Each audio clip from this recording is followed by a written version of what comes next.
May 2nd to 8th is Mental Health Week for the Canadian Mental Health Association. In any given year, 1 in 5 Canadians experiences a mental illness.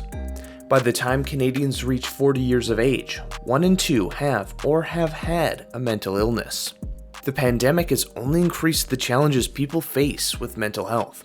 There are services and programs available if you or someone you're close to is struggling. And we have the Mood Disorders Association of Manitoba to talk to us about that. Thank you, first of all, for the invitation. I'm delighted to be here. I'm Rita Chahal. I'm the Executive Director of Mood Disorders Association of Manitoba. Mood Disorders is a charitable organization, been around for about 40 plus years, very grassroots. Really, we focus on mood disorders and various other co-occurring mental health issues. And at the end of the day, we are a peer support organization, which really focuses on helping people help themselves. So we are not involved in clinical intervention. However, we are part of that clinical and medical supports that people who might be suffering from mental illness or other mental health issues. We are part of the support system. So as an example, I see things in threes. So when somebody is diagnosed with a mental illness, they have their primary healthcare provider looking after them, with medications, the therapy, all of those aspects. Then there's the family support that one needs. Very directly to continue that treatment or support along the way. And then there's the third aspect, which is community and your employers and your other networks. So we are part of that additional support system to help guide people, often after release from a hospital or after an incident or a traumatic event or having new diagnosis, those kinds of things. So we're very much a peer support. I would say that I think we're well suited for that type of support because a majority of our staff, as well as our board members, have either lived or shared experience. So they've dealt with mood or mental health illness or mood disorder on their own or on a family member or a friend or somebody in their life might have had that. So that experience gives us that additional ability to provide peer support to somebody who needs it or asks for it. Having these supports is so important. I think for many people going through this 2-year-long pandemic and, it's still lingering here, people are learning about the struggles of mental health. People who have never had challenges or were not aware of challenges are now like myself. I never suffered from depression before, but this whole pandemic has really brought to light the importance of support and having these conversations around mental health. So that kind of leads into my next question about, why is it important to have a mental health awareness week? All of the things that you've just mentioned are absolutely true. That's what's happened particularly in the last couple of years. To answer the last part, why is it important to have a week? I think it puts some attention on a topic that has, or an issue that has often been stigmatized. Many people weren't even aware, myself included, that there was actually a mental health week. Much more aware of it now, now that I'm in the sector. But I think it's not something that you just dedicate a week to and then forget about it. Often there are, so many other issues that we all have dedicated a month for, or a day for, or a week for. But these are ongoing issues in our lives.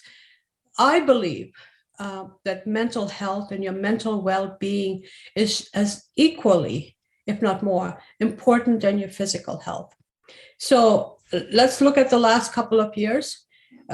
We focused very much at the beginning of COVID on our physical well-being. We started to, talk about, to protect yourself, the masking, the physical distancing, all of those elements.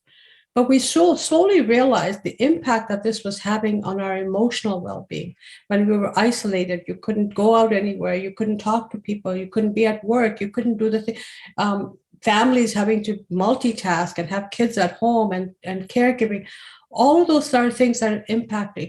Sometimes we may not even have recognized that we might have had predetermined, mental health issues. But all of this started to come out into the light in the last couple of years. And of course, mental health has always been, or mental illness, a very stigmatized topic in all communities, in all sectors. But I think what the absolute one important aspect, or the silver lining that has come out of the pandemic, is the conversations, as you say, that have begun about talking about mental well-being and mental health. So I think, when governments are paying much more attention to it, employers, individuals, communities, we're all taking charge of that. We're talking, we're having conversations. I still believe that it's still very much a stigmatized area. There's a lot of work that has to be done in it. Working in, with the ethnocultural communities, those are within the ethnocultural communities, very much mental health and mental well-being and mental illness are very stigmatized still, and there is a lot of work to do in those communities. But overall, there is, I think, a real shift in the openness that we now talk, and we're not scared to talk about it. We're not scared to say, you know what, I'm feeling some anxiety today, or I've been really sad and depressed, or boy, did I feel isolated for those 2 weeks when I had to self-isolate. Boy, did that have an impact on me. So it's things that we may have taken for granted even are now the awareness that's going on around it. And we are providing education, and we are all doing things like advocacy. Certainly mood disorders, part of our mandate is to provide that advocacy and education and information to our communities. So that's why it's important, but it shouldn't be just a week-long event. It should be a daily event to take care of yourself. Mm-hmm. That is something that I'm learning, having conversations with people who have, mental health challenges, and they go through these hurdles either daily or, sometimes it slows down for a little bit and you don't notice it for a while, but then it has a flare. Those are the things that I've learned in the last couple of years. And also recognizing that somebody might be struggling, but they might be afraid to ask, but not be scared to offer them something. I mean, you have to be sensitive about it, obviously, but don't be afraid to offer some help to somebody who might need it. Be a friend who's open. Like, you don't have to be like, oh, I see you're struggling with this. You don't have to be direct about it. You can just... This year's theme, for example, Mental Health Week, is called Get Real About How to Help. And you can learn how to help. You can take organizations like ours do help people help provide information of how you can connect with somebody, how somebody might be struggling with thoughts of suicide, how you can intervene and help that individual get out of that immediate danger that they might be in, and help them put a plan together on a road to recovery. You can help them, direct them with other professional services, like a hospital or a clinic or some other organization that might be better suited for what their need is at the time. Within my own circles, seeing the shift in rhetoric and conversations around mental health and mental illness, that it's something that you deal with, but it's not something that defines you. Absolutely not. How would you like to see the conversation around mental health and mental illness continue to evolve? We need to continue talking. I think we need to destigmatize the topic and not be afraid to talk about it. I also think there needs to be more investments, both financial and human, in this area. It is a very challenging area to work in, because somebody might be having their own issues, but also trying to be helpful working in the sector. So I think governments and decision makers and private sector as well, community all over, should be investing in ways, and not just sometimes money, but other supports as well. The need to have dialogue, the need to have collaborative events, the need to I think sometimes people become too territorial, especially when it impacts the funding of an organization.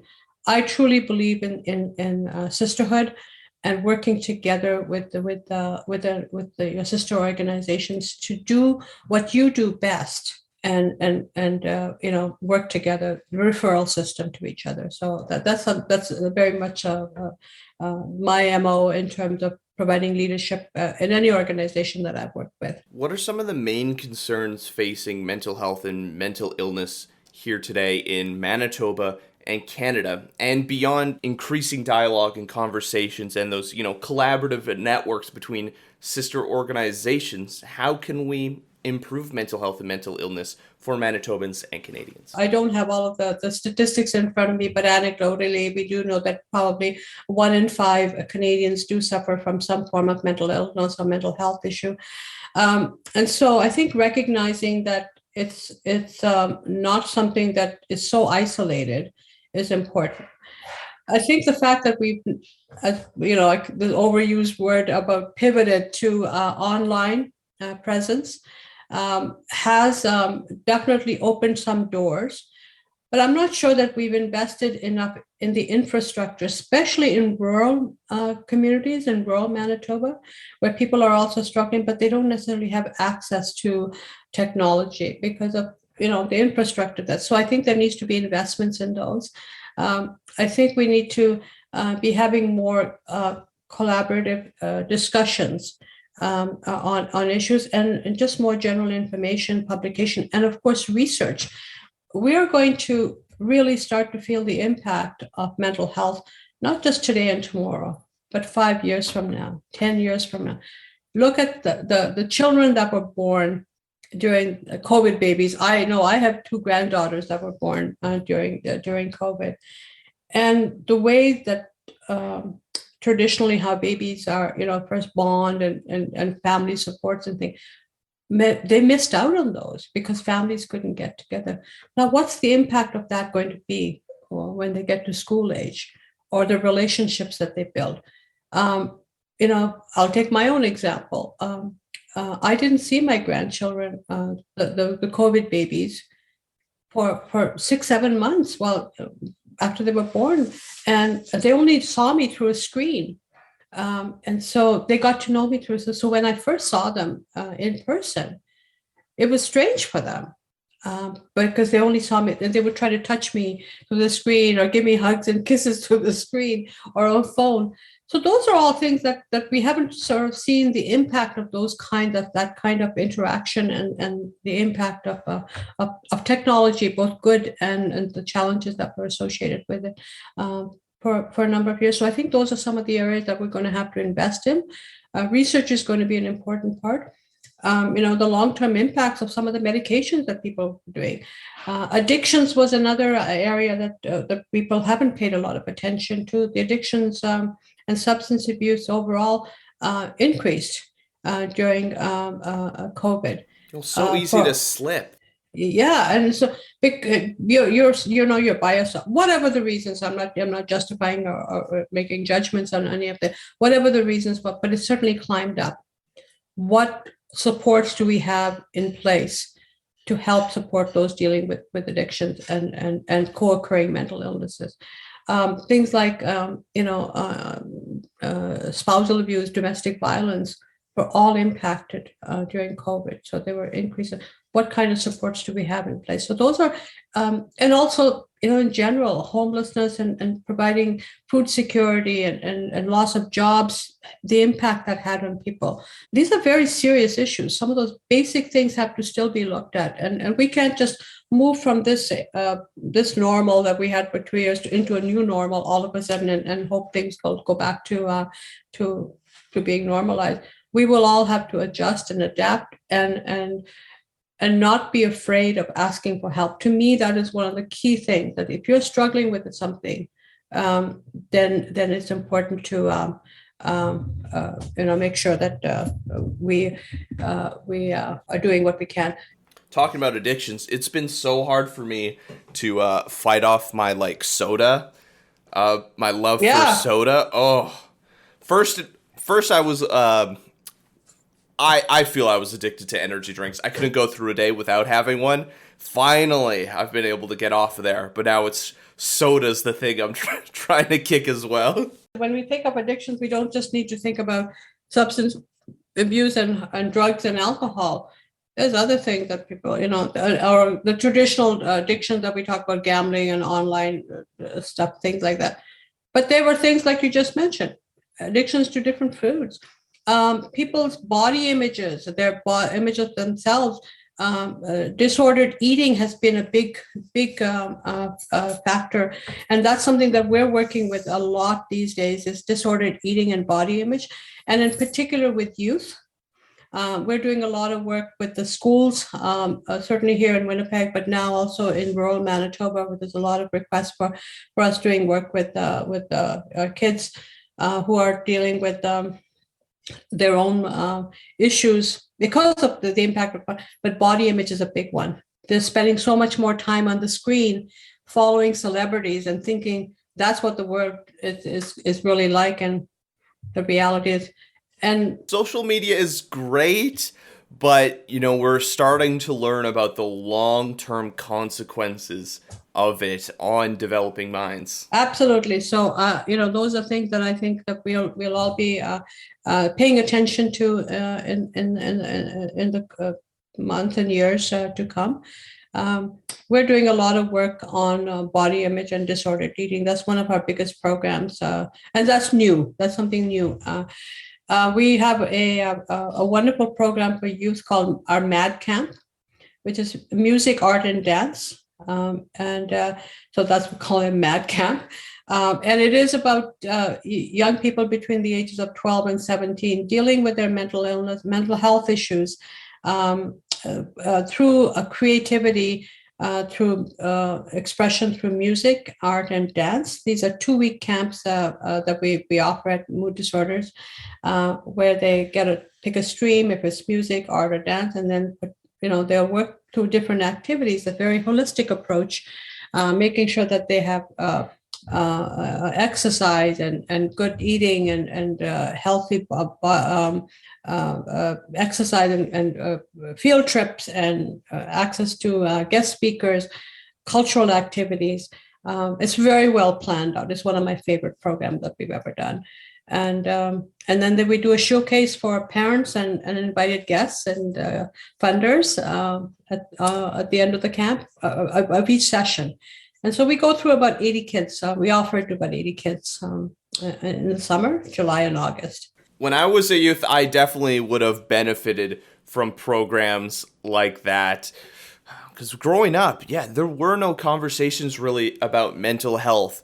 Or if you were struggling with something, you would be bullied or made fun of. So, you internalize that, and then you lash out at people. I know I had a lot of internalized anger. Some of the things that the kids are right now dealing with, of course, are depression, anxiety, isolation, and many of these are related to working with the schools, the impact of the schools being able to having to work from home, etc. But they also talk about bullying and transgender issues and violence in the home. So there's so many co-occurring things that are impacting their lives. So to have a safe space that they can come and share their concerns and get some support. And in some cases, what we were able to do is we were able to put them in the right direction, connect them with other professional resources that they might have needed. We've certainly worked with kids that were not borderline, they were actually autistic. So we made a special accommodation to work with have a child in the camp and they just loved it. That the parents couldn't say that they've never ever been able to send their child to a camp, and by having this, and it was just a wonderful experience for all of the kids in the program. We've dealt with the kids coming through and building enough rapport and trust with us to be able to share abuse situations that might have occurred or might be occurring.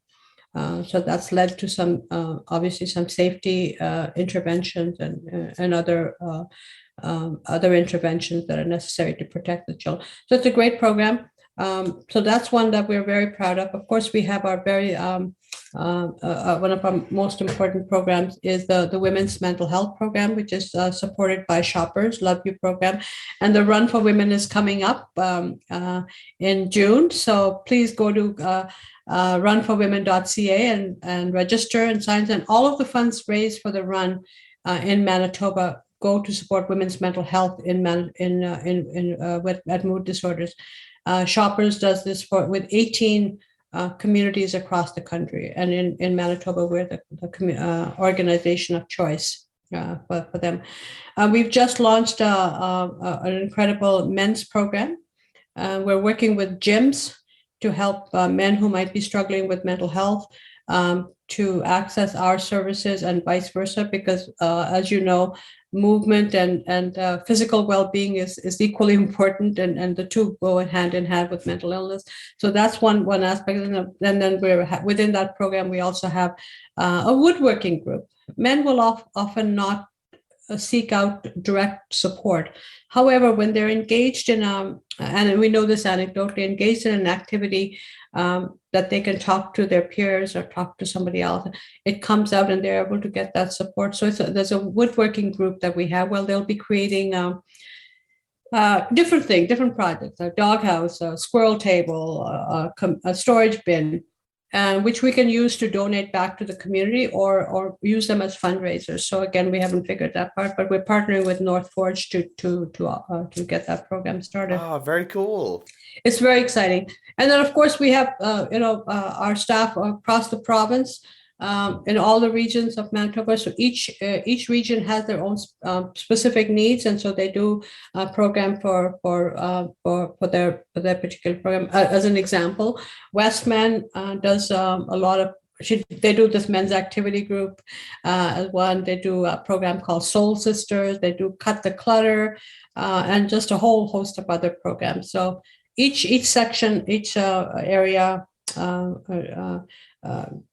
looks at the need of the organization, of the community, and offers. We have a representative at Selkirk Hospital right now that provides once a week. Somebody is there, so somebody might be getting discharged, or somebody just needs to go in and talk to somebody. We have somebody there as well. So some good things happening, and new things. We're relaunching our in-person. In fact, last night we had our open house for the summer. One of the programs that we're offering in person, in addition to our online offerings as well. And then in September, we'll do an official launch of all of our programs, and a formal launch of our new website. So do watch for our website. So that's absolutely amazing, the work that the Mood Disorders Association is doing here in Manitoba. So needed. It's so great. If I'm struggling with mental health, or I know someone who's struggling, what steps should I be taking, or what actions can I take? Well, first of all, a great question. For yourself, do not be afraid to ask for help. No one's going to make judgment on you. There are some great organizations out there, Mood Disorders Association included, that have the resources, the professionally trained staff to be able to support you. So walk in if you need to, phone, check the website, ask someone if they know. So do not be afraid to ask. And about helping somebody else, again, don't be afraid to offer them support. That's a little bit trickier because you know that somebody might get offended, but you have to, again, do it in a caring, compassionate way. You might have to use some phrases and say, you know what, I'm not trying to tell you what to do, but I've noticed, you've been a little bit not yourself lately. Is there something I can do to help? Is there something you need? And if the person says, no, I don't want to know, that's fine. You need to respect their privacy and their, but keep an eye on them. Just make sure. Sometimes people just are at that stage where they just might be thinking about something that we don't want them to walk down that path. All of our staff are trained in and suicide intervention. And we've certainly had a need to help intervene when somebody might be thinking about that. And I'm happy to say that we've helped save some lives. But at that stage, you want to make sure that the individual gets additional clinical and other supports that are needed to get them to a journey of wellness. At the end of the day, each of us, if you look at a scale, there's illness and there's wellness, and at no point are you completely ill or you're completely well. We all keep going on the scale back and forth, and one day we might be closer to the illness, and one day we're much more closer to the wellness. The idea is to try and keep a balance, and so nobody knows you better than you know yourself. So you have to be able to look inside and say, you know what, I need some help today. And it's okay not to be always, you don't have to be on a high all the time to feel good about it. It's okay to stay in bed for a day because you just can't do that. I've done it, and I don't apologize for it anymore. You can't be a superwoman, you can't be a superman, and constantly try to do everything. It's okay. Your body tells you what you need. Your mind tells you what you need. So ask for help. So that would be my advice. Where can people go to find out more information about the Mood Disorders Association of Manitoba? And are there ways that people can support the association? You can go onto our website, just Google us on Mood Disorders Association of Manitoba.ca, and it'll take you there. And so there are a lot of resources that are available. But our new website is going to have a lot more information and in terms of resource and the way it's going to be built. The way it's being built is that it hopefully will be a one-stop shop, but it also direct you into areas that if you need additional support. We provide one-on-one peer. If you're having a difficult time during the day, you can call us. Our phone lines are open Monday to Friday, 9 a.m. No, Monday to Sunday, 7 days a week, 9 a.m. to 9 p.m. We have staff and volunteers. A big part of our model is working with volunteers. So we have some incredibly great volunteers who answer our phones, provide one-on-one support that help facilitate the peer support groups with our staff online as well as in person. And how can you support us? You can support us by certainly engaging in our programs, registering for them, sharing that information with others. We always, of course, are looking for financial support. With the pandemic, a lot of our fundraising has been curtailed, especially our third-party fundraising. So we're always very appreciative to all Manitobans and our community for the financial support that we get from individuals, from organizations, from government, from places like United Way and Winnipeg Foundation are big supporters, but we also have corporate spots. But it's the person who makes the difference by giving $5 or $10 or just providing some in-kind support. Those are equally important. So we ask for that, and we are grateful and thank you for that support. And then, of course, getting the word out, like what you're doing today, having these opportunities to engage with the communities. If you have any stories you'd like us to share or communities we should highlight, leave a comment on our social media or reach out to us on our website. I'm Ryan Funk. This was You Talk, and have yourself a good one.